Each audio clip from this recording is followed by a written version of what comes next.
When an Israeli company wanted to build a new road from Motza to Jerusalem, its managers probably assumed it would be a simple process because the area where the road was planned needed to be thought to contain significant historical sites.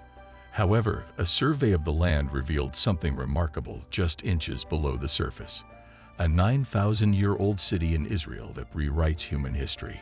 Israel has been since 1948, although the region has a history of thousands of years. Christianity, Judaism, and Islam claim to be descended from Abraham, who lived in ancient Israel and consider the region part of the Holy Land. Therefore, much of its history during the last 2,000 years is closely related to those religions. Israel belonged to the Roman Empire and its successor, the Byzantine Empire, before becoming part of a Muslim caliphate in the 7th century AD. In the Middle Ages, European Christians and Middle Eastern Muslims fought for control of their sacred sites in the Crusades. Still, Israel's more ancient history is difficult to know because our main source of information is the Hebrew Bible, which is difficult to verify. One old inscription indicates a house of David, although it's still being determined if it's related to the biblical person. Excavations also suggest that any kingdom ruled by David must be smaller than the Bible claims because there were no major settlements in the area during the appropriate period. It's been suggested that David, if he existed, was the ruler of a small and remote hill town, quite a contrast to the stories of his powerful kingdom. However, the remains of a fortress on the hill of Kirbet Qeiyafa indicate that the area may have been more built up.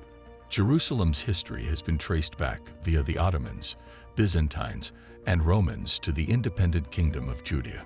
Still, nothing has been found below that level until after the purported time of United Israel. Giant gates at Tel Hazer in Galilee and a copper mine at Timnah, nicknamed King Solomon's Mines, have raised questions about the Hebrew Bible's historicity. Like in H. Rider Haggard's novel, the most advanced scientific dating puts it in King Solomon's era, but it doesn't guarantee he governed it. Gath, the giant's birthplace, was excavated recently. Goliath-Gath was a Philistine city-state, and in the Hebrew Bible, Goliath was their champion who fought David. Although Goliath was much bigger and stronger than his opponent, David defeated him with a simple sling and stone. Experts studying the remains of what appears to be Gath believe they may have an explanation for why Goliath was described as a giant.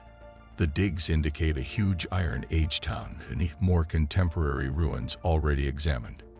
If the older city was so much bigger than others of the time, then perhaps the Israelites viewed its inhabitants as giants going further back.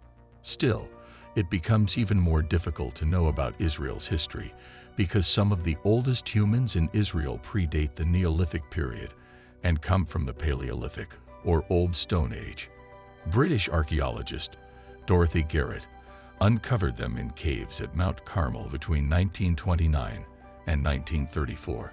The Middle Stone Age Natufians may have been the first to eat edible plants and establish permanent houses, thus contributing to the development of agriculture in Israel.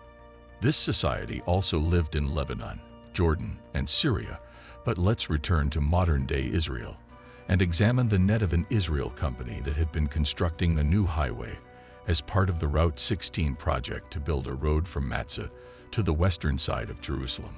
The company funded a dig by the Antiquities Authority, but the results would surprise everyone for years. Despite digs near Motza, historians and archaeologists believe this region of Israel was deserted throughout the Neolithic period. The junction revealed the remains of a massive settlement built 9,000 years ago.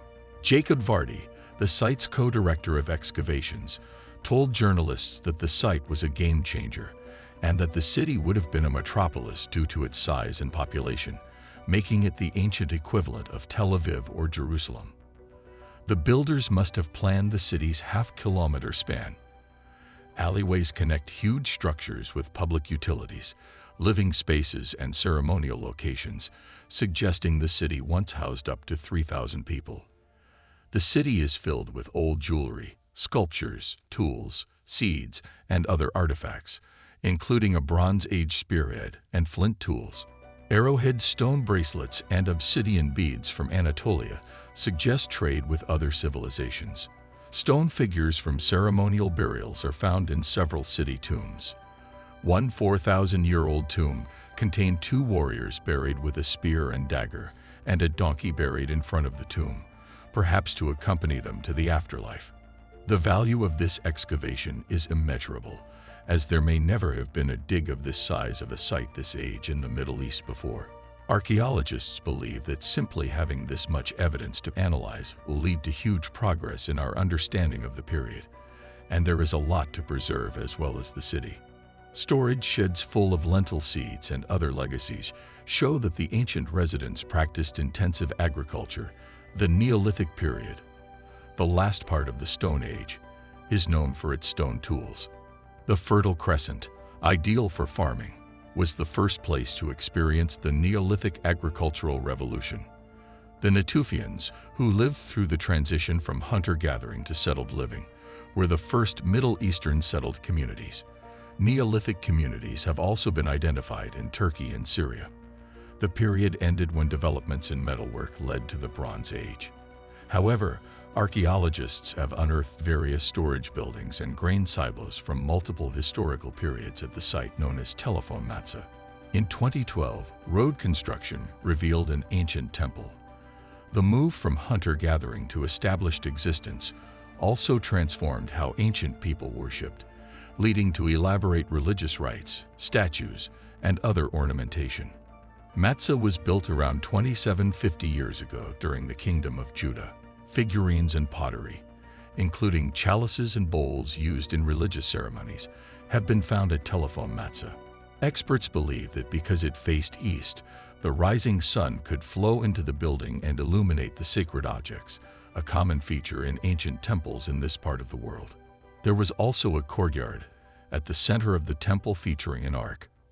In the mid-18th century, a group of Jewish families bought Colonia from its Arab population and built modern Motza. Later, these temples would be demolished as all religious rituals migrated to Jerusalem. The first of its kind agricultural colony, it grew various vegetables and unusual fruits. The new city is forcing academics to rethink Neolithic communities in the Middle East. Vardy even called the site the Big Bang regarding its significance in prehistoric research. The only other Neolithic sites near or in the northern Levant or on the other side of the Jordan River are Jericho, one of the first human settlements dating back as far as 9,000 years. Most archaeologists believe the Israelites did not destroy the walls of Jericho, but that doesn't mean Motza Jericho's layout promotes ordered living and agriculture. At the newly discovered city, 3D modeling is used to record the buildings so that every part of the site can be documented. Modern technology should allow an unprecedented level of analysis, even away from the site and inside the labor. The display on the telephone is being built to make this discovery available to the public. Motza will illustrate the site, while two additional archaeological sites, Telephone Garment and Telephone Bet Shemesh, host various conservation efforts to make the discovery accessible to the public. Thanks for watching. Like and subscribe our channel.